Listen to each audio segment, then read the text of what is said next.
우리 삶에 가장 누구나 있게 되는 것이 하나 있습니다. 그것은 눈물이 삶 속에 있다는 것입니다. 동서고금을 막론하고 태어나면서도 울고 태어났지만 살아가면서 흘리는 눈물이 너무나 많습니다. 다른 사람들이 이해하고 아는 눈물도 있고 자기 혼자만 삼켜야 되는 눈물도 있습니다.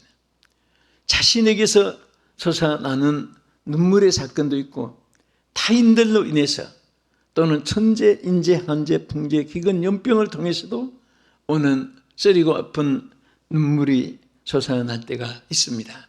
그것은 지위 고하가 따로 없고 유무식이 따로 없고 남녀노소가 빈부귀천이 따로 없고 황인종, 백인종, 흑인종이 따로 절대로 구별되지 않고 이 땅에 태어난 인간은 한평생 눈물을 흘리면서 살아갑니다. 그래서 인생의 삶의 여정이 눈물의 골짜기라는 그런 시성의 표현도 있고 노래도 많이 있습니다.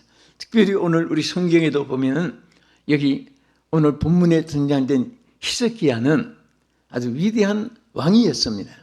그리고 하나님을 잘 섬긴 사람이었습니다. 그럼에도 불구하고 히스기야도 남모르는 통곡이 있었습니다. 그래서 그 통곡을 하나님이 들어주셨고 보았습니다. 그래서 하나님께서 그에게 나타나서 하신 말씀이 내가 내 눈물을 보았노라. 오늘 이 말씀을 제목으로 삼아서 여러분에게도 저에게도 똑같이 하나님께서 내리시는 위로의 음성이 되고 추위의 축복이 되기를 주의 이름으로 축복합니다. 히스기야는 또 하나님은 어떤 눈물을 보아주십니까? 첫째는 절망과 좌절의 고통 중에서 흘리는 눈물을 보아주신 것입니다. 히스기야는 정말 너무나 참혹한 상황에 기도했는데 그 중에 제일 큰 것은 첫째는 아스루 왕 산헤립이라고 하는 산헤립이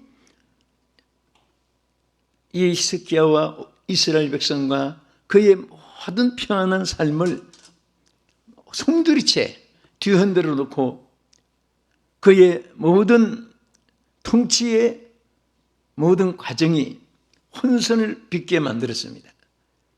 백성들은 고통을 당하는 신음소리, 통곡소리가 사방에 번져지고 자기의 다스리는 그 영역 안에 아수르라고 하는 또 산헤립이라고 하는 이 악한 적의 왕이 침범해 들어와서 위기에 처했습니다. 얼마나 기가 막히겠습니까? 자기 혼자 당하는 고난과 시련이 아니고 온 민족과 함께 지금 멸망에 처하는 이런 가운데 처했습니다. 히스기야는 통곡하면서 기도하게 됐습니다. 또 하나는 자기가 그렇게 여러분 왕이니까 먹을 것이 모자랐겠습니까? 어디에 자리가 침식이 불편했겠습니까? 얼마나 모든 것을 갖춘 그런 위치에 있지만은 그가 병이 들었습니다. 점점 심해졌습니다. 나중에는 하나님이 선지자 이사야를 통해 가지고 그에게 미리 죽음을 준비하게끔 전달하게 했습니다. 이제 히스기야 왕 당신은 얼마 이제 살지 못하니까 이제 다 정리를 시작하라고 죽음이 당신 앞에 임박했다고 이 말을 들었을 때 여러분 얼마나 기가 막히겠습니까? 누가 여러분에게 이제 죽음이 다가왔다고 선고가 되어졌다면은 뭐 앞이 캄캄하고 할 겁니다. 우리는 뭐 천국이 내시에 있으니까 또 새로운 위로가 있지만은 그래서 히스기야가 하나님 앞에 기도했는데요. 자, 먼저 이사야 36장 1절 한번 보겠습니다.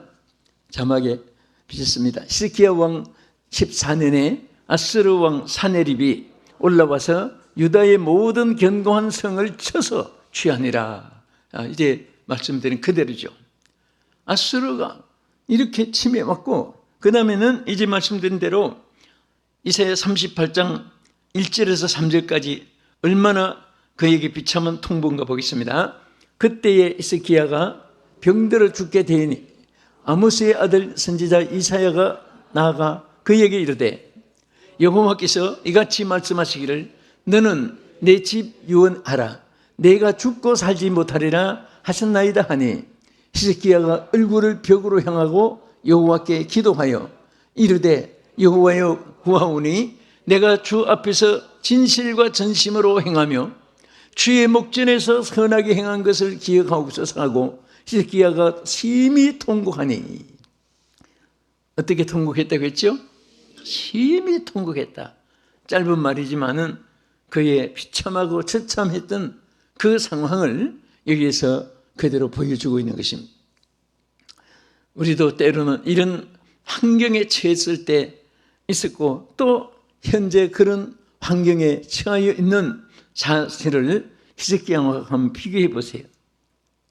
사람이 어렵고 힘들면 통곡하는 길밖에 없습니다.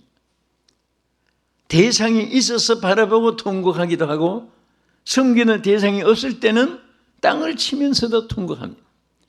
땅도 칠 곳이 없으면 자기 가슴도 치면서 뭔가 몸부림이죠.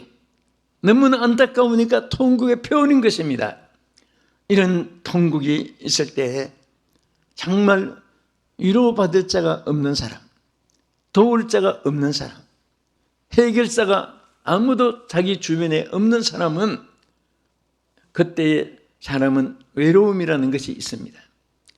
외로움은 또 고독으로 성화됩니다. 고독은 절망으로 또 이끌어갑니다. 절망은 극단적인 방법으로 자기 삶을 포기하는 것입니다. 그러나 오늘 히스기야에게는 누가 계셨습니까? 하나님이 계셨습니다. 여러분과 나에게는 누가 계십니까? 하나님이 계시는 것입니다. 할렐루야. 하나님이 계시는 분이에요. 하나님을 믿는 사람들은 여러분과 나의 곁에 어떤 상황에서도 하나님이 곁에 계신다는 사실을 믿으시기 바랍니다. 그 하나님은 여러분과 저를 사랑하기 때문에 외면하거나 무관심하지 않습니다. 머리털 하나도 세신 바가 되었다고 했습니다. 여러분들이 남모른 눈물을 흘릴 때 들어주는 사람 없고 봐주는 사람 없고 붙잡아주는 사람 없고 도와주는 사람 없고 기억해주는 사람이 한 사람도 없다 할지라도 남은 홀로 있다 할지라도 여러분 곁에는 하나님이 함께 계시는 것입니다. 하나님께서 어떤 사람의 눈물을 봐주십니까? 두 번째는 죄를 회개하며 애통하는 자의 눈물을 도와주십니다. 하나님은 공의의 하나님이시기 때문에 죄인은 심판하고 죄는 형벌이 있지만은 회개할 때는 빛 앞에 눈이 녹아지듯이 빛 앞에 어둠이 사라지듯이 하나님께서 등 뒤로 옮겨서 보이지 않게 해주신다고 했습니다. 동에서 서가 먼 것 같이 다 옮겨준다고 했습니다. 그게 바로 사유함인 것입니다. 우리 하나님이 누구에게 이 은혜를 주시냐? 회개하는 자에게. 어떤 자에게? 회개하는 자에게. 여러분, 회개라는 것은 바로 뉘우치는 그리고 고치는 두 가지가 겸했을 때 회개가 되는 것입니다. 한 문자에도 회자는 뉘우치려 회자입니다. 내가 잘못했다. 왜 그렇게 말했을까? 왜 그런 짓 했을까? 왜 그렇게 갔을까? 그렇게 뉘우치는 거예요. 그런데 어떤 분은 뉘우치기는 참 잘합니다. 그런데 고치겠습니다. 고칠 때가 회개가 완벽하게 성립되는 것입니다. 뉘우치고 고치는 거예요. 고친다는 것은 행한 일에 대해서 내가 잘못했구나 알고 행하지 않으면 되는 건데 알면서 뉘우치면서 자꾸 연속으로 행하는 것입니다. 그러면 어떻게 될까요? 가서 안 되는데 자꾸 가는 거예요. 그러면 하나님은 쉽게 버리진 않습니다. 성경에 보면 회개 큰 중요한 일은 회개할 기회를 보통 3번씩을 기회를 주어요. 그래도 회개하지 않을 때는 환난에 집어던지고 환난은 천재인지 한재가 있잖아요. 그래도 회개하지 않을 때는 침상에 던진다. 계시록의 말씀대로 질병을 의미하는 거예요. 침상을. 그래도 회개하지 않을 때는 사망의 재앙으로 이제 친다고 했습니다. 끔찍한 일이죠. 그래도 하나님께서 쉽게 그렇게 햇감 자르듯이 담아내기 까내듯이 그렇게 하시고 정말 회개를 기다리시는 거예요. 탕자가 아버지를 떠나서 방탕할 때 아버지는 당장에 호적을 캐버리고 집의 문을 그 방을 폐쇄시키고 그렇게 하지 않았습니다. 있는 옷은 다 꺼내가지고 전부 다 땅에 끌어먹고 불살을 버리고 그렇게 하지 않고 그 탕자가 돌아올 때까지 문 앞에 서서 기다리고 기다린 것, 왜 이 비유의 말씀을 성경 말씀이 우리에게 주셨을까요? 하나님이 여러분과 저와 하나님의 백성들이 언제든지 하나님 앞에 들어와서 회개하고 새로운 가락지를 끼우고 새로운 옷을 입고 새로운 잔치를 벌려서 그 영광의 자리에 회복되기까지 기다리시고 기다리는 것이 바로 회개의 과정인 것입니다. 자, 마가복음 14장 72절 한번 보겠습니다. 달기 곧 두 번째 울더라. 이에 베드로가 예수께서 자기에게 하신 말씀 곧 달기 두 번 울기 전에 내가 세 번 나를 부인하리라 하심이 기억되어 그 일을 생각하고 울었더라. 자, 베드로의 울음이 어디서 한 대 얻어맞고 억울해서 울었습니까? 사업에 실패해서 울었습니까? 회개의 울음이었습니다. 사실 베드로가 얼마나 큰 죄를 범했습니까? 예수님이 인류 구원을 위해서 12제자를 선택하고 그 중에 수제자로 우두머리 제자로 세워가지고 3년 동안의 훈련을 받고 훈련받은 제자 중에도 사드락 메사가 베드로하고 요한을 셋을 특별히 저 변호산에 가서 특수 훈련까지 시키고 했는데도 불구하고 제일 베드로가 제자들 앞에 선포를 했잖아. 예수님 십자가에 돌아가시고 나니까 나는 이제 옛날 어부 생활로 돌아가겠다고 자기 직분을 포기한 거예요. 직분을 저버린 거예요. 얼마나. 그리고 예수님 모른다고 부인을 했습니다. 죽을 죄를 범한 겁니다. 그런데도 예수님은 그대로 너는 죽을 죄를 범했으니까 나하고 너하고는 영원히 이제는 단절이다 하고 그렇게 끊지 않았습니다. 그를 예수님이 다시 불러가지고 다시 마가다락방에 열흘 동안 무릎을 꿇고 기도하게 만들고 다시 그에게 하나님의 성령을 부어주가지고 또다시 하나님이 쓰신 거예요. 이것이 하나님의 사랑이고 하나님의 축복인 것을 감사하시기 바랍니다. 사람은 속단을 잘합니다. 그러나 하나님은 끝까지 기다리고 기다리면서 여러분과 제가 잘 되기를 원하시고 영생에 이르기를 원하시고 땅에서도 머리가 되고 위에만 있고 모든 것이 형통하기를 원하시는 것이 하나님의 축복이요 하나님의 사랑인 것을 감사하시기 바랍니다. 그래서 죄를 회개할 때는 하나님이 이렇게 용서해 주시는데요. 다윗도 시편 6편 6절에 한번 보겠습니다. 내가 탄식함으로 피곤하여 밤마다 눈물로 내 침상을 띄우며 내 요를 적시나이다. 여기 시편 기자는요 정말 다윗도 그 눈물로 얼마나 회개 눈물을 많이 흘리는가 하면 침상을 벽에를 적시면서까지. 우리가 예레미야서도 보면 예레미야는 자기와 민족을 위해서 얼마나 눈물을 많이 흘리는지 기도한 내용들이 주기로 있습니다. 그래서 예레미야 선지를 가리켜서 눈물의 선지자라고 이렇게 칭하기도 하는 것입니다. 오늘 하나님은 눈물을 흘리며 회개하는 자 사랑하시고 축복해 주는 줄로 믿으시기 바랍니다. 세 번째는 하나님은 어떤 눈물을 봐주십니까? 자, 지금 두 가지 말씀드렸어요. 첫째는 무슨 눈물? 모든 인간의 고난과 고통에서 정말 그 부르짖는 그 고통에서 눈물을 봐주신 거예요. 그 다음에 둘째는 뭐 하는 눈물? 회개하고 흘리는 눈물을 봐주시는 거예요. 자, 우리 세 번째는 어떤 눈물을 봐주실까요? 감사의 눈물을 봐주십니다. 감사하는 자의 눈물을 흘리는 눈물을 봐주십니다. 할렐루야. 우리 이사야 38장 17절과 20절 한번 보겠습니다. 보옵소서, 내게 큰 고통을 더하신 것은 내게 평안을 주시려 하심이라. 주께서 내 영을 사랑하사 멸망의 구덩이에서 건져내시고 네 모든 죄를 주의 등 뒤에 던지신나이다. 여호와께서 나를 구원하시리니 우리가 종신토로 여호와의 전에서 수금으로 나의 노래를 노래하리로다. 할렐루야. 하나님이 히스기야에게 고통 주신 것을 지나놓고 생각하니까 큰 평안을 체험하게 해주셨고, 또 하나님이 뭔가 유익하게 해주시기 위해서 이렇게 된 것을 깨닫고 나서 히스기야가 하나님께 수금을 읊어서 노래하리라고 고백한 거예요. 이건 감사를 의미하는 것입니다. 우리가 어려움이 그때는 원망스러운 것 같아요. 지나놓고 나면 하나님의 은혜였구나. 그래서 여러분들이 자녀도 잘 때 이러고 나면 하나님과 자꾸 연결시켜줘야 돼요. 그리고 스스로 하나님을 찾도록 만들어줘야 되는 것입니다.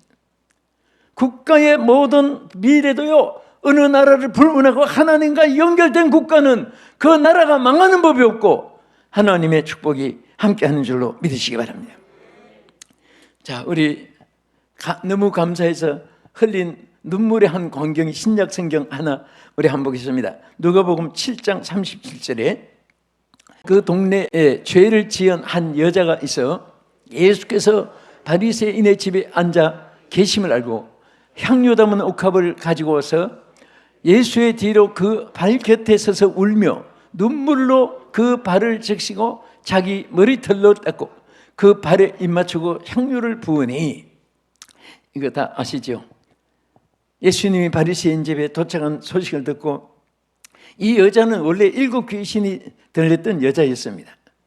귀신 들린 여자였는데 고침을 받았고, 또 이 성경 기록한 대로 무슨 죄를 그렇게 많이 지었는지 모르지만은 죄를 많이 지었다고 했습니다. 그럼에도 불구하고 우리 예수님 앞에 사유함을 받고 은총을 입은 것에 너무너무 감사해서, 여러분, 감사는요 표현이 있잖아요. 저분이 나 용서해 줬거나 뭐 그렇게 가져도 있는 거예요. 그렇지만 이 여자는 너무너무 감사해서 예수님께 찾아와서, 이런 바리새인 집에 있다. 바리새인들은 상종을 잘 안 하는 사람들이. 그런데 거기 와서 예수님 발 앞에 엎드려 가지고 머리털이 얼마나 많았는지 모르지만 머리털로 발을 씻고 눈물을 흘리고 기름을 붓고 입을 맞추고 막 눈물로 그 발을 적시했어요. 얼마나 감사했습니다. 오늘 감사가 있는 사람은요, 인격이 있는 사람입니다. 이 세상에 감사가 없는 사람은 시베리아 불판보다도 모진 메마른 심령입니다. 여러분 주변에서 인적관계도 대인관계도 인맥관계도 여러분 살펴보세요. 감사가 있는 사람들은요 언제나 악을 행치 않습니다. 여러분 친구 중에, 지인들 중에 감사가 있는 사람들은요 무엇을 해도 여러분들에게 유익을 주지 해함을 주지 않습니다. 그러나 여러분과 관계가 아니라도 다른 타인에 대해서도 말 들어보면 알아요. 그 은혜를 입은 사람을 막 비하하고 뭐 그렇게 자기 생명의 은인인데도 불구하고 어떤 사람들은 그거 빌풍하다고, 그런 사람이 말로는 안 좋습니다. 항상 감사가 있는 사람이 존경을 받고 사랑을 받습니다. 하나님이 그런 분들에게 은혜를 베풀어 줄 믿으시기 바랍니다. 비록 7 귀신이 들어갔었고 과거에 정말 참혹한 어떤 죄를 지었는지, 그런 온갖 죄를 지은 여자인데도 불구하고 용서를 받은 것을 감사할 줄 알고 예수님 발 앞에 와서 눈물로 발을 적실 그 순간 예수님이 그를 얼마나 축복해 주겠습니까? 우리 끝으로 사명을 위해서 흘리는 눈물이 있습니다. 사명을 위해서. 사실 히스기야도 자기가 오래 먹고 오래 옷걸이하고 오래 부귀영화 누리고 그래서 살고 싶어서 죽음이 두려워했던 건 아닙니다.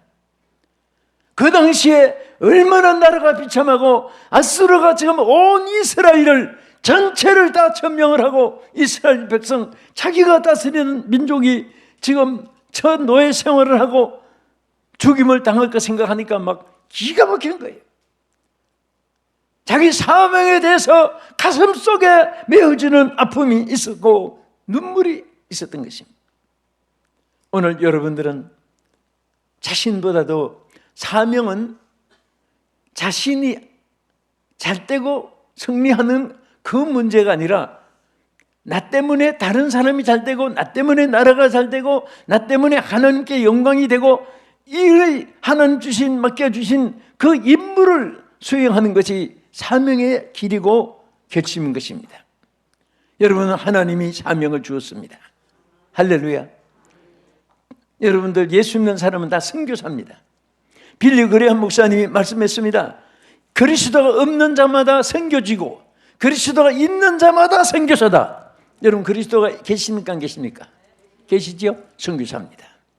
그리스도가 있는 분은 다 선교사예요. 외지에 나가 있은 분들도 특별히 임명받은 선교사님이시고 여러분 그리스도가 있는 사람들은 다 선교사입니다.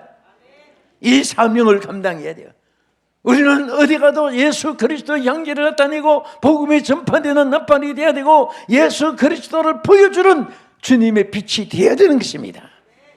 그래서 많은 영혼이 여러분 때문에 예수를 알게 되고 여러분 때문에 예수의 사랑을 알게 되고 여러분 때문에 예수님의 구원을 알게 되고 여러분 때문에 하나님의 축복을 알게 되고 영생을 알게 되어서 많은 분들이 구원받는 역사가 있기를 주의 이름으로 축원합니다. 우리 시편 126편 5절에 보면요, 눈물을 흘리며 씨를 뿌리는 자는 기쁨으로 거두리로다. 사명을 위해서 눈물이 있어야 돼요. 정말 내가 맡은 사명을 감당하기 위해서 생명을 거는 성부를 걸어야 됩니다. 그때 하나님의 역사가 함께하는 줄 믿으시기 바랍니다. 어떤 분은 맡았는지 안 맡았는지, 어떤 분은 그것이 불행으로 짐으로 생각하는 사람, 벗어나기를 좋아하는 사람도 있고, 정말 여러분 하나님 주신 사명에 대해서는 목숨을 걸어야 되는 것입니다. 여러분들의 생사를 결단하고 백척간도에 떠있는 정말 그런 결단의 정신을 차리고 하나님의 사명을 감당하는 그런 눈물이 있기를 주의 이름으로 축원합니다. 눈물을 흘리며 씨를 뿌리는 자가 아름다운 단을 거둘 수 있게. 여러분 예레미야 9장 1절에도 이렇게 말했습니다. 어찌하면 내 머리는 물이 되고 내 눈은 눈물의 근원이 됐고 죽임을 당할 내 백성을 딸 내 백성을 위하여 주야로 울리로다. 어쩌면 내 백성이 내 사랑은 딸이라고 했어요. 내 딸과 같은 내 백성들이 어떻게 하면 구원을 받고 보호를 받고 잘 살고 외적의 침에서 보호를 받고 하나님의 사랑을 받을까? 그의 눈에는 눈물이, 그리고 내 백성을 위하여 주야로 울리로다. 그는 눈물의 선지자였습니다. 사명을 위한 눈물이었습니다. 사도 바울도 끝으로 이렇게 말했습니다. 우리 사도행전 20장 19절 보겠습니다. 곧 모든 겸손과 눈물이며 유대인의 관계로 말미암아 당한 시험을 참고 주를 섬긴 것과 얼마나 사명의 위험을 많이, 옥중에도 들어갔고 짐승의 위험도 당하고 별벌짓을 다 했지만 그래도 자기 사명을 위해서 뭐라고 했습니까? 모든 겸손과 눈물이었다고 했습니다. 자기의 사명의 길에 자기의 모든 것은 눈물의 세월이었다고 했습니다. 오늘 사명을 위해서 눈물을 얼마나 흘렸습니까? 오늘 여러분과 나의 눈에 사명을 위해서 불타는 그런 가슴 속에 하나님 앞에 애절한 눈물로 호소하는 그런 열정과 간절함이, 눈물은 간절함의 표현입니다.